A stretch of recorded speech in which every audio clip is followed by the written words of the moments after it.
이번 강의에서는 세계화에 대해서 살펴보도록 하겠습니다. 빠르게 들어갈게요. 세계화의 개념. 사회문화, 경제 등 여러 분야에서 지구적 규모의 기능적 통합이 이루어지는 현상을 세계화라고 합니다. 그러니까 뭔가 지구가 하나의 마을이 되고 하나의 단일 시장이 되는 거예요. 그걸 세계화라고 하고요. 세계화는 이런 요인들로 인해서 더욱 확대되고 있습니다. 특히나 경제적 세계화는 재화, 서비스, 자본, 노동 등의 이동이 자유로워지고 있는데 이러한 것은 WTO와 FTA가 더 노력해서 이런 것들이 확산되고 있어요. WTO와 FTA에 대해서 설명을 드리자면 WTO는 뭐의 약자죠?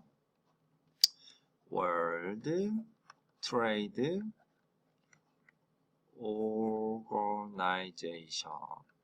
그래서 세계 무역 기구입니다. 자유무역 협정은 뭐의 약자냐면 Free Trade Agreement. 그래서 자유무역 협정입니다. 이 WTO와 FTA의 공통점은 뭐 하자는 거예요? 뭐 하자? 자유무역 합시다. 자유무역 합시다. 자유무역의 반대말은 보호무역이에요. 보호무역. 보호무역은 뭘 보호하는 거냐면 국내 산업을 보호하기 위해서 수입품에 엄청난 관세를 매기는 방식이 보호무역이죠. 자유무역은 그런 거 하지 말자는 거예요. 그러니까 즉 수입품에 관세를 매기지 맙시다. 그래서 사람들이 소비자들이 수입품을 사든 국산품을 사든 똑같이 느껴지게끔 합시다. 이게 자유무역이에요. 그런 걸 하자고 WTO와 FTA에서 주장을 하고 있어요. WTO와 FTA의 차이점은 뭘까요? 차이점은 WTO는 하나의 기구 안에 여러 국가들이 들어오는 거예요. 그래서 전 세계 WTO라는 기구는 딱 하나 있고요. 거기에 100 몇 개의 나라들이 가입해서 WTO에서 정해놓은 규약을 따르게 되는 거죠. 그게 WTO의 방식이면 FTA는 뭐냐면 한 나라와 다른 나라, 두 나라가 서로 약속하는 협정의 형식이죠. 그래서 우리나라가 미국이랑도 맺을 수 있고 중국이랑도 맺을 수 있고 칠레랑도 맺을 수 있고 일본이랑도 맺을 수 있는 거죠. 예를 들어서 전 세계의 국가가 200개 국가다. 그러면 한국은 산술적으로 몇 개의 FTA를 맺을 수 있는 거예요? 199개의 FTA 조약을 서로 다른 내용으로 맺을 수 있다는 거예요. 그게 WTO와 FTA의 차이점이다. 다음 내용으로 넘어가세요. 우리가 느낄 수 있는 세계화, 경제적 측면에서, 문화적 측면에서 뭐 이런 세계화를 느낄 수 있다. 우리가 세계화를 실감해 되는 것은요, 우리가 쓰고 있는 물건들, MP3 플레이어나 뭐 필통이나 연필이나 이런 거 보면 전부 다 뭐 메이드 인 인도네시아, 메이드 인 베트남, 그래요. 뭐 삼성이나 LG에서 만든 물품들도 마찬가지죠. 그런 걸 보면 참 우리가 세계화된 사회에 살고 있구나. 우리 식탁에 오르는 음식들도 그렇고요.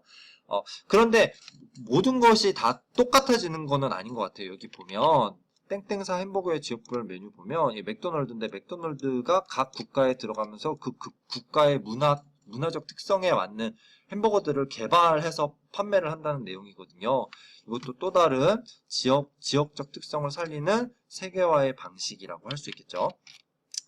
문화적 세계화로서 요즘에 한류, 드라마나 케이팝 같은 거 수출하는 거가 많이 관심을 이끌고 있어요. 국제거래라는 것은 왜 필요할까요? 가장 쉽게 생각할 수 있는 거는요. 우리나라에서 나지 않는 물품이 외국에 있기 때문에 국제거래를 하면 그런 물품들을 누릴 수가 있어요. 그렇죠? 특히나 우리가 지금 누리고 있는 전기, 석유 에너지 이런 거 전부 수입할 수밖에 없는 거거든요. 그래서 국제거래가 필요하다. 근데 최근에는요, 상품뿐만이 아니라 노동자본 기술과 같은 생산 요소도 국제거래가 이루어지고 있다라는 이야기가 계속 쭉 나오고 있습니다. 자, 여기 국제거래 확대의 장점에서 설명이 이루어지고 있는데 저는 요거 설명하려고요. 비교의 상품을 특화해서 거래하면 생산의 효율성을 높일 수 있다고 했는데 이게 무슨 뜻이냐면요. 자, 제가 예시를 이렇게 한번 들어보겠습니다. 요즘에 유명한 셰프가 누가 있나요? 백종원 아저씨라고 해봅시다. 백종원 셰프와 제가 한 집에 있어요. 근데 백종원 아저씨가 나보다 요리도 잘하고 청소도 잘해요. 그러면 백종원 아저씨가 둘 다 나보다 잘하니까 백종원 아저씨가 요리랑 청소 둘 다 해야겠네? 나는 그냥 놀고 먹어야겠네? 그건 아니라는 거예요. 내가 백종원 아저씨 요리는 도저히 따라갈 수 없지만 그래도 청소는 물론 백 셰프보다 못하기는 하지만 그래도 조금은 할 수 있어. 그러면 나는 청소에 집중하고 백종원 아저씨는 요리에만 집중하는 것이 더 효율적이라는 거죠. 여기서 말하는 비교의 상품 특화라는 게 그런 거예요. 그러니까 백종원 아저씨가 A라는 상품, B라는 상품 둘 다 잘 생산하지만 그래도 내가 그나마 생산력의 차이가 덜한 B라는 상품을 특화하고 백종원 아저씨가 A라는 상품을 특화해서 그것만 생산하고 나중에 A와 B를 적정 비율로 교환하면 둘 다 이득을 거둘 수 있다. 이게 이 비교의 상품의 특화라는 개념입니다. 이제 국제거래 확대의 강점 이야기할 때 나오는 이론이어서 제가 설명을 드렸습니다. 국제거래가 확대되면 어떤 문제점이 나타날까요? 여러 가지 문제점들이 나타날 수 있는데요. 가장 대표적으로 제기되는 것이 국제경쟁력, 자, 제 얼굴을 내려볼게요. 경쟁력을 갖추지 못한 국내 산업이 위축됩니다. 대표적으로 농업이에요, 농업. 그래서 우리가 한칠레 FTA 맺어서 칠레산 포도가 싸게 많이 들어와서 포도 농가들이 많이 피해를 입었고요. 한미 FTA 통해서 미국산 소고기가 많이 들어오면서 한우 농가들이 피해를 입게 되는 거죠. 그래서 이런 것에 대한 문제가 있고요. 다른 문제들을 여러분들이 한번 읽어보시면 될 것 같아요. 그 다음에 세계화 한국 경제로 넘어가겠습니다. 국경을 초월한 투자가 많이 이루어지고 있습니다. 다국적 기업이 생산 공장을 해외로 이전하기도 하고, 그 다음에 그런 어떤 직접적으로 돈을 투자하기도 한다. 근데 여기에서 대두될 수 있는 문제가 투기자본. 투기자본이 국내에 돈을 휙 넣었다가 휙 빼나가면 국내 경제가 흔들흔들할 수도 있다라는 문제가 요즘에 또 대두가 되고 있습니다. 네.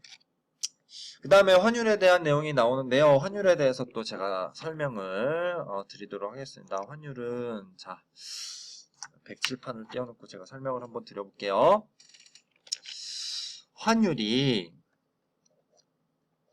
환율이라는 것은 우리나라 돈과 외국 돈의 교환 비율을 뜻하는데요.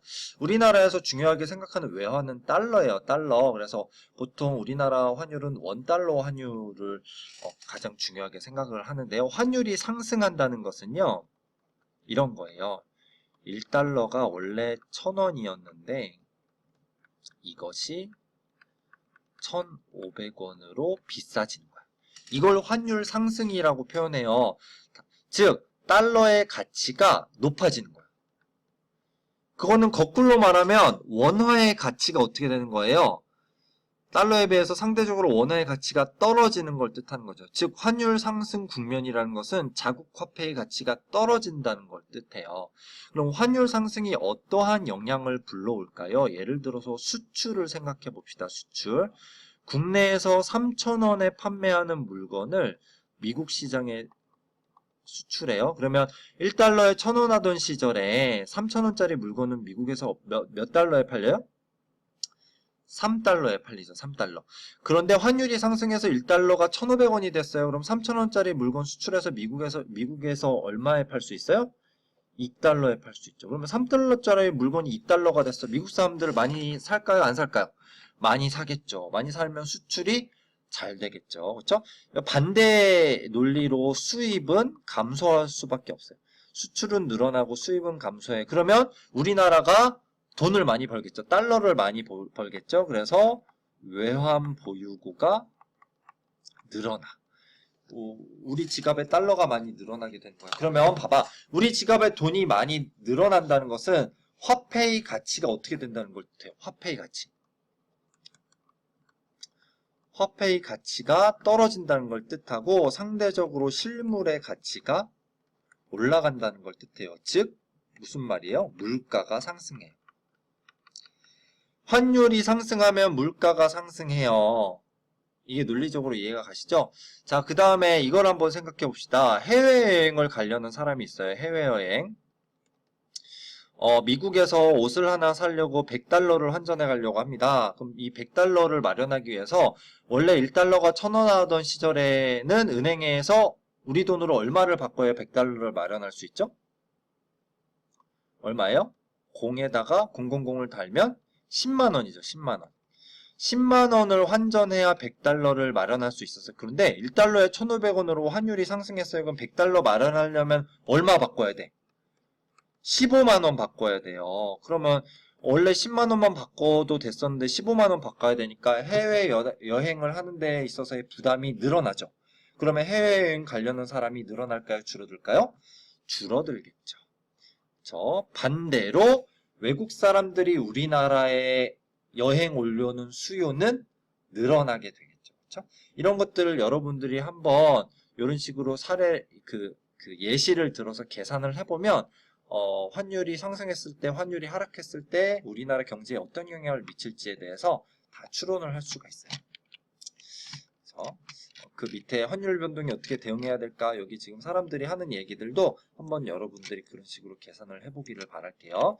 세계화 시대의 경제에 대응하기 위해서는 뭐 여러 가지 국제 경쟁력을 키워야 되고, 뭐 연구개발 투자해야 되고, 취약 산업을 지원해줘야 되고, 그런 얘기들이 쭉 나와 있어요. 여러분들이 한번 쭉 읽어보시고요. 그 다음에 세계화의 빛과 그늘에서 세계화에는 이런 긍정적인 측면도 있지만 부정적인 측면도 있다. 세계화의 부정적 측면으로 가장 많이 거론되는 게 빈부격차죠. 그래서 이런 빈부격차를 줄이기 위해서 어떤 노력을 해야 할까요?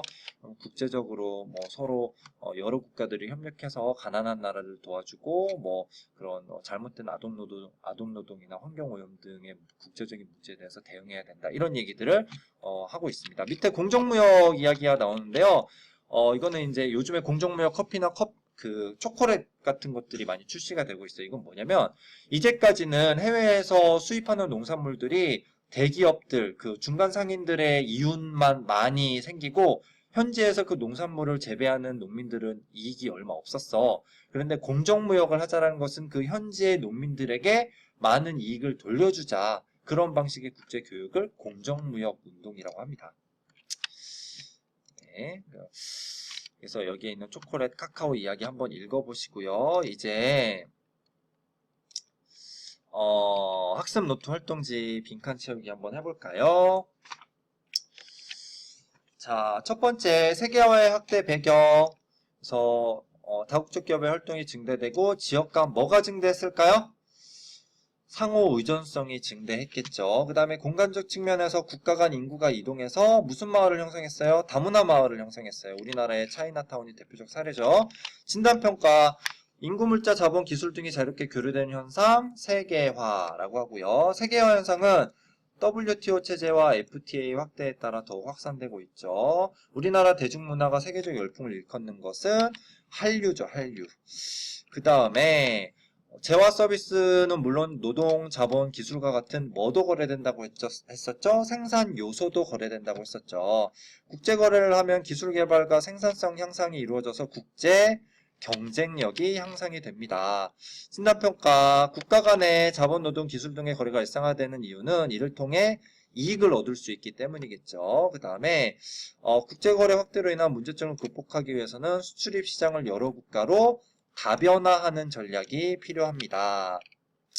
그 다음에 외국인의 국내 투자 역기능, 해외 투기 자본으로 인해 국부가 유출할 수 있다는 거고요. 환율은 자국 화폐와 외국 화폐의 교환 비율을 뜻한다라고 설명드렸었죠.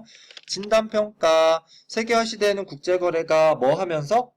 증가하면서 국가 간 상호의존성이 심화되는 경향을 보입니다. 두 번째, 환율의 상승은 원화 가치의 하락을 의미하고 환율의 하락은 원화 가치의 상승을 의미한다. 제가 아까 설명드렸던 거 잘 떠올려 보세요. 마지막으로 세계화의 대응, 뭐와 국제기구 등의 세계화의 부작용을 견제하고 감시해야 된다. 기억에 뭐 넣으면 될까요?